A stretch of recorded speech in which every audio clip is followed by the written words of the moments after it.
Renungan Hari Raya Kenaikan Tuhan Yesus Kristus.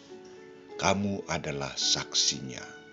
Bacaan pertama diambil dari Kisah Para Rasul bab 1 ayat 1-11.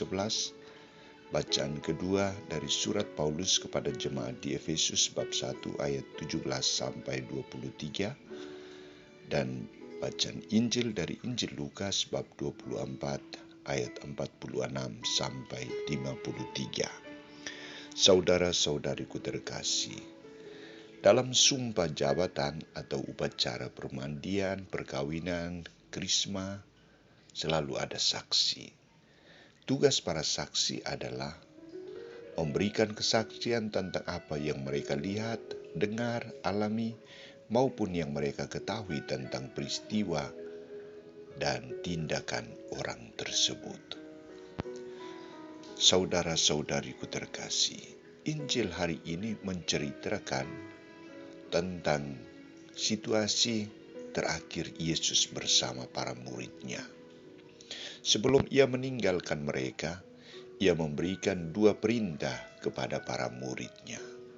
Pertama, mereka dituntut untuk menjadi saksi. Kamu adalah saksinya. Kesaksian tentang siapakah Yesus, hidup, karya, dan wafat kenaikan Yesus ke surga. Di sini para murid dituntut untuk memberikan kesaksian yang benar tentang apa yang mereka lihat, apa yang mereka alami, apa yang mereka dengar dari Yesus. Mereka harus teguh dan tidak gentar memberitakan bahwa Yesus adalah Putra Allah yang telah wafat dan bangkit dari alam maut. Mereka harus mewartakan hal ini karena mereka memang mengalami peristiwa itu. Mereka melihat, mendengar, dan mengalami sendiri. Mereka hidup bersama dengan Yesus. Fakta ini tidak boleh dipalsukan oleh para murid atau oleh siapapun. Karena kebangkitan Yesus sungguh-sungguh terjadi. Kenaikan Yesus sungguh nyata di mata mereka. Saudara-saudariku terkasih, kedua, mereka harus mewartakan pertobatan dan pengampunan dari Tuhan kepada seluruh umat manusia. Kesaksian kedua ini rasanya agak berat, karena para murid bukan hanya mewartakan dan memberikan kesaksian tentang apa yang mereka lihat dan dengar, tetapi mereka menuntut untuk mengungkapkan kasih secara nyata melalui sikap pertobatan dan pengampunan. Mereka harus membuktikan bagaimana sikap Tuhan untuk menerima dan mengampuni semua orang berdosa. Bagaimana Ia memperlakukan semua orang. Bagaimana Ia hidup damai dan aman dengan semua orang. Bagaimana Ia membuka hati menerima orang yang berdosa. Bagaimana Ia mengampuni wanita yang berdosa. Kesaksian ini juga sekaligus menuntut para murid untuk hidup dalam semangat pengampunan dengan yang lain.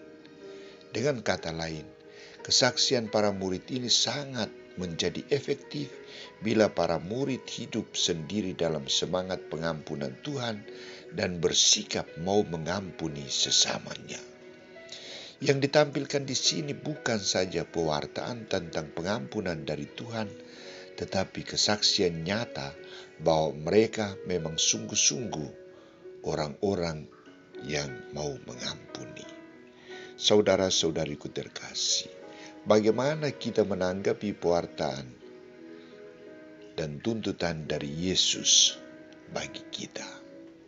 Kita pun dipanggil dan ditugaskan oleh Yesus untuk menjadi saksinya, yaitu saksi tentang wafat dan kebangkitannya, serta pertobatan dan pengampunan, dan mau menjadi sarana pertobatan bagi sesama. Biarpun kita tidak dapat mengalami secara langsung peristiwa wafat dan kebangkitan Tuhan, tetapi melalui sabdanya kita mengetahui siapakah Yesus. Melalui sabdanya kita dapat melihat perbuatan-perbuatan Yesus. Melalui sabdanya kita dapat mendengar tuntutan Yesus bagi kita sekalian. Kita dituntut untuk mewartakan kesaksian tentang kebenaran. Kita dituntut untuk membagikan sukacita, damai sejahtera dengan orang lain. Kita dituntut untuk memandang sesama kita secara benar.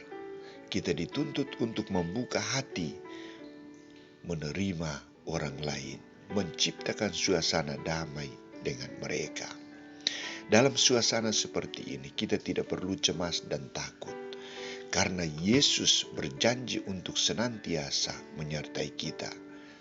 Yesus berjanji bahwa Ia sendiri akan mengirim kepada kita apa yang dijanjikan Bapa, yakni Roh Kudus.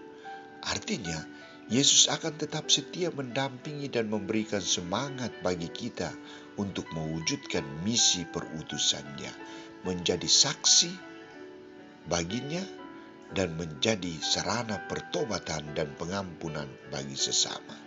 Yang paling penting di sini adalah kesetiaan dan keterbukaan hati untuk mendengar dan melaksanakan segala sesuatu dengan sikap mau berkorban demi keselamatan dan demi pewartaan Injil. Mari kita coba, kita pasti menjadi saksi Tuhan untuk kebangkitan dan pengampunannya.